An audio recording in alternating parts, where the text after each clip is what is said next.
Dalam rangka peringatan Hari Ulang Tahun atau HUT Kota Singaraja ke-421, Dinas Pertanian Kabupaten Buleleng mengadakan lomba operator alat dan mesin pertanian atau Alsintan traktor roda 2. Kegiatan ini berlangsung di lahan eks hutan Kota Singaraja dan diikuti oleh seluruh staf Dinas Pertanian termasuk penyuluh, petugas pemberantasan hama, dokter hewan hingga tenaga kebersihan.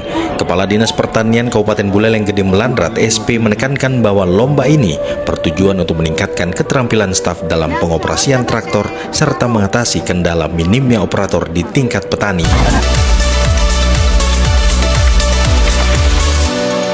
Lomba ini saya sangat berharap tidak lagi kita bermasalah dengan operator Alsinta, khususnya traktor. Di tingkat petani, di tingkat kelompok, bahkan subak, itu biasanya dia menunggu traktor operator untuk olah lahan.